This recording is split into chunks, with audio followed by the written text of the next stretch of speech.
In Calculus Lesson A, we're reviewing a lot of algebraic concepts, and now we're going to look at a lot of things that deal with radicals and exponents. And we're going to be hitting several of the properties that make these work. So keep this video bookmarked, make sure you know where it is, because several of these properties show up a lot in calculus. First of all, A.3, we just need to simplify this, and the reason it needs to be simplified is because there is a radical in the denominator. Remember, that is never allowed to happen. You have to rationalize the denominator. The easiest way to do this is simply to multiply the denominator and the numerator by the conjugate of the denominator. If you remember, the conjugate is simply changing that sign in the middle. Now, the reason we multiply both the numerator and denominator is, once again, that equals 1 when we multiply the numerator and denominator by the same thing, but the denominator does something special. If you multiply the denominator, you will basically cancel out those middle terms. If you multiply 3 times 2 squared to 2 and then 3 times negative 2 squared to 2, they will, of course, cancel out, and you're just left with the primary beginning and end, the first term squared and the second term squared, which of course is 9, and then 2 times 2 is 4, times the square root of 2 times square root of 2, of course that comes out to 8, and because there's a negative there, we need to change that to a minus 8. So the denominator is going to come out very, very simple. That's the reason we do this. We end up rationalizing the denominator. The numerator is a little more complicated, but it should work out pretty simply. We simply multiply the FOIL method here. 4 times 3, we get 12. Outside, that is 4 times 2 square root of 2. That comes out to 8 square root of 2. And then, of course, the inside, which is 3 times square root of 2. And then last, this one is sometimes the more confusing one, but that's square root of 2 times 2 square root of 2, which of course comes out to 2 times the square root of 2 times square root of 2, which is of course 4. So now we need to add some like terms. The denominator is going to be easy because 9 minus 8 is 1. In the numerator, notice we've got a 12 and a 4. Those come out to 16. And then we've got 8 square root of 2 plus 3 square root of 2, which of course, adding like terms, is 11 square root of 2. Now this one works out very simple because the denominator is 1. It's just 16 plus 11 square root of 2. If there would have been a denominator, we would have needed to divide those up. For instance, if it were a 2 there, we could have said 16 over 2 plus 11 square root of 2 over 2, and then we could have simplified each one. As it is, it was not. We're just working right there. A.4 is going to work out very similarly, except that instead of trying to rationalize the denominator, we're needing now to split up these so that we can add them and to make denominators.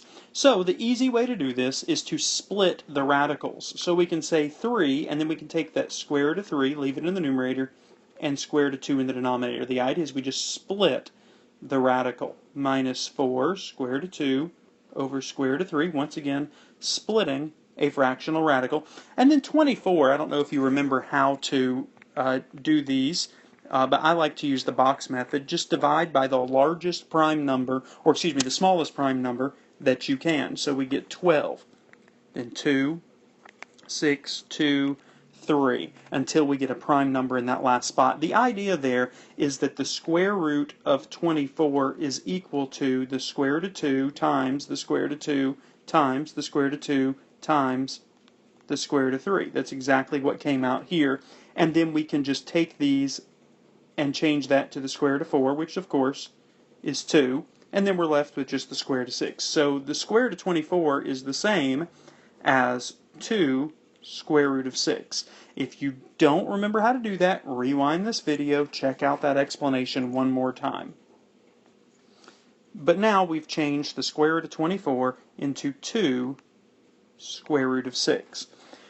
This now becomes a very simple process of common denominators and rationalizing denominators. So first we need to rationalize these denominators, and the way to do that in this case is not using conjugates. We used conjugates on the one previously because they were binomials in the denominator. But because these denominators are a single term, you can do it much more simply.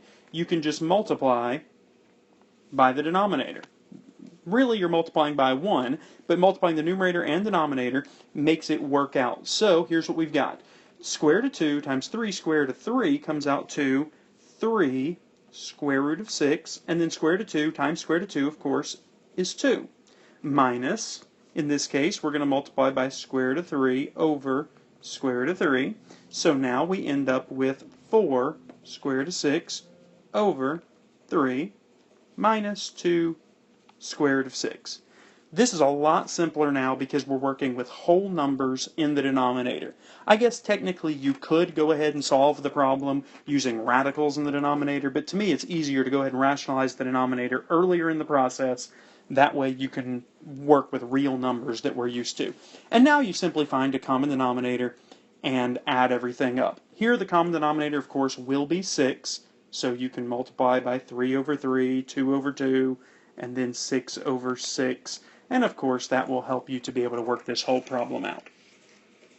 I will not work the rest of this problem. It's in your book if you need it, but from here you should be able to add using common denominators. The purpose of this example problem is to reintroduce you to the concept of imaginary numbers. If you remember, an imaginary number is the square root of a negative, and we use I to represent the square root of negative 1. So in this case, we can take the square root of negative 2 and change that to the square root of 2i. So this first term becomes 2 square root of 2i times the square root of 2.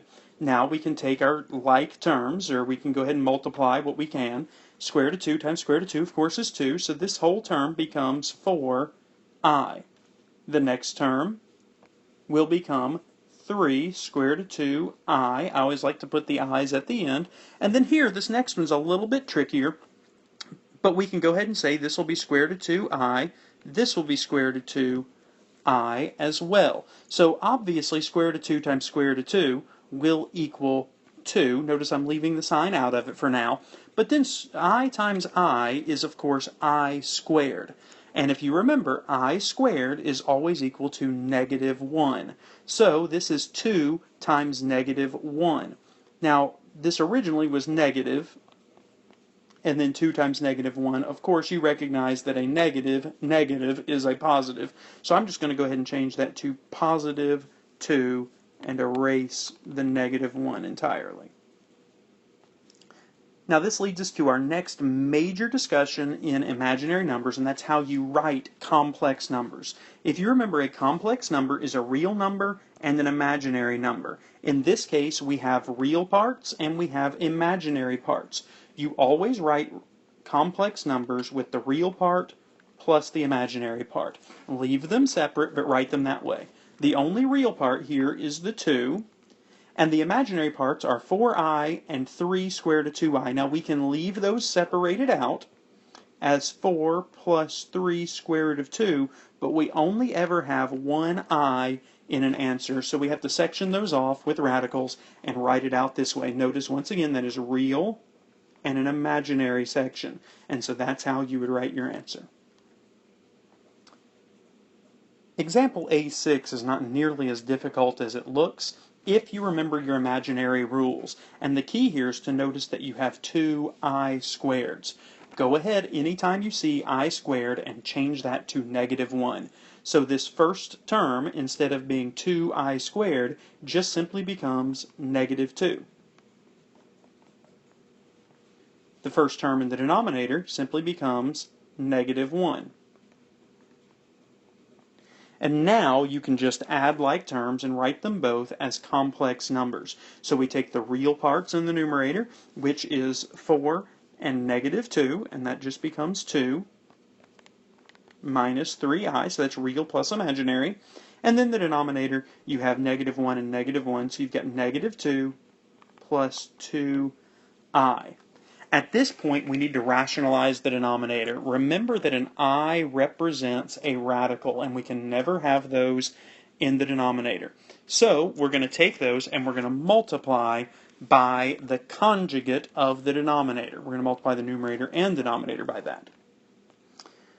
I've gone ahead and put in the conjugate of the denominator multiplied by the numerator and denominator here, and we're just going to use the FOIL method in both of these. I'm going to go ahead and work that out with the video paused. If you'd like to see what I've done here, you can just pause the video and check it out. Once we've multiplied everything out, making sure we notice when we have I squareds and they equal -1, that we go ahead and add our like terms. In the numerator, we've got 2 real parts, and so that comes out to -10. 2 imaginary parts that come out to -10i. Notice they're not I squared because they're not being multiplied, just added. And then over 8. In order to get a real answer here, or not real, but a complex answer that is in the correct form, we need to split these up into -10 over 8 and -10i over 8, and then we can go ahead and reduce each of those to -5/4 minus 5/4, and then an I at the end. Once again, real plus imaginary, and in this case, it's minus imaginary. Example A7 uses what's called the power rule and the product rule. Let me quickly refresh you on these. That's if you have x squared times x cubed, in other words, like bases with exponents being multiplied together, you simply add the exponents. That's called the product rule. The power rule is when you have a power raised to another power. And in this case, you simply multiply the exponents. I actually wrote a 5 or a 6 when I meant to write a 5 earlier. So that is how it works. So x squared times x cubed equals x to the 5th, whereas x squared raised to the 3rd power equals x to the 6th.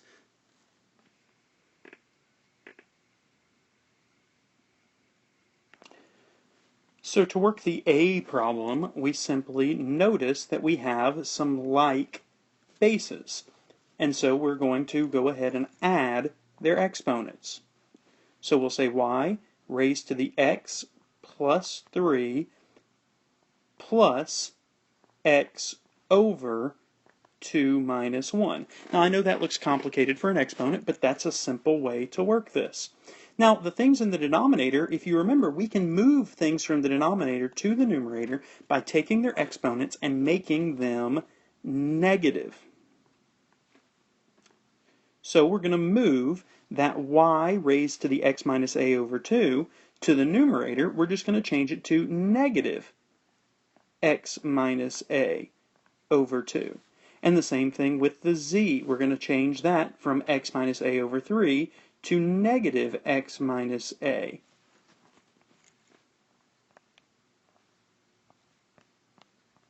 Over 3. And so what we've got now is the same situation where we have y times y, and they're raised to a power. Now our answer here is going to look ridiculously complicated, but that's okay. The key is you just add those exponents using the product rule. If you'd like to see the conclusion of that problem, you can look on page 4 in your book.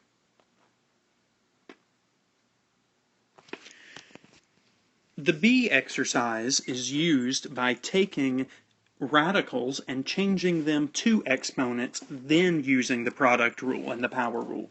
So we'll just take that x and make it x to the 3/4, and then we remember that xy. And the key here is that anything inside of a radical that is a fractional exponent. So really we have x to the 1/2 and y to the 1/2. Remember, we're allowed to split those apart, even though they were in the same radical. It's the same thing as the square root of x and the square root of y. Then, of course, we'll have x to the 1/2, because that's what's written there. And then the third root of x to the 4th, remember we can change this to x to the 4 over 3. Now we can use that same product rule like we did in the A exercise, because we have a bunch of x's that are raised to a power, and they're being multiplied together. So we're using the product rule to multiply all of these. So we're just going to add these exponents. Of course, that'll involve finding a common denominator, but that should be pretty simple for a calculus student. And then y, as you can see, does not have anything to be added to, so we will just leave it as y to the 1/2 after we find the new exponent for x. Example 8 is the backwards process of the product rule. And I'll try to simplify this as much as I can, but here's the key. We're just going to break it apart into as many pieces as we can. So let's start with this first term.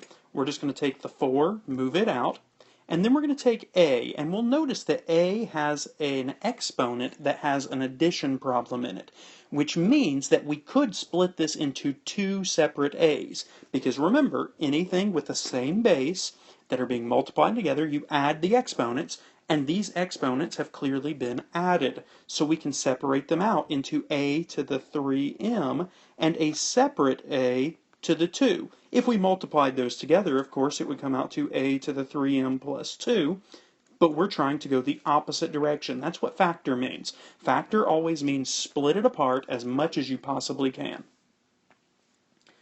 The second term, being 16, we may recognize that as 4 squared. So we could probably go ahead and change that to 4 times 4. And then notice we have a to the 3m. There's nothing being added there, so we're not going to split those apart. So we're just going to leave it as a to the 3m. Now at this point you may recognize that if we're trying to factor this whole part, that we're going to try to pull something out. So what does each term have? We've taken our two terms and we're going to look at it. What does each term have? Well, each term has a 4. So we're going to factor the 4 out. Each term also has an a to the 3m. So we're going to factor that out. And now we simply multiply it by whatever is left. In the first term, what was left was a squared, and in the second term, it's 4. Now, for a lot of students, this process is very confusing, which is why I like to break it down into those simple steps. First, do the product rule backwards in order to split it apart into as many things as you can. Then, look to see what each term has in common and remove that, and then multiply it by whatever happens to be left. In order to do example 9, you need to remember the difference of squares, the difference of cubes, and the sum of cubes. If you need a refresher on those, then make sure you pause this screen and see this. It's just a simple way of factoring out when you're in these forms. If you're in the form of something squared minus something squared, use the difference of squares. If you have something cubed minus something cubed, use the difference of cubes. And then if you've got something cubed plus something cubed, use the sum of cubes. It's a simple way to factor in these specific circumstances. In order to do A, we're going to need to use the difference of cubes. And we're going to need to write it in such a way where it looks like the difference of cubes. If you remember, the difference of cubes looked like x cubed minus y cubed. That's not what we have here, but we can write it that way. We can see, what would this be if it were written as a cube? Well, it would simply be 2a and then cubed. That equals 8a cubed minus bc squared cubed. And from there, we can just punch it into that formula and see, okay, what would a have been? Well, a would have been 2a, and b would have been bc squared. Then we would have to ask, what would a squared be? And of course that would be 4a squared, and so on and so forth. I won't work out the entire problem here. If you need to see the solution, it is on page 4 of your book. Likewise, example B uses the sum of cubes, and you just need to write it out in such a way where it looks like x cubed plus y cubed. And in this case, of course, it is just m cubed plus xy squared cubed. And then from there, you'll just punch it into that formula that I showed a few seconds ago.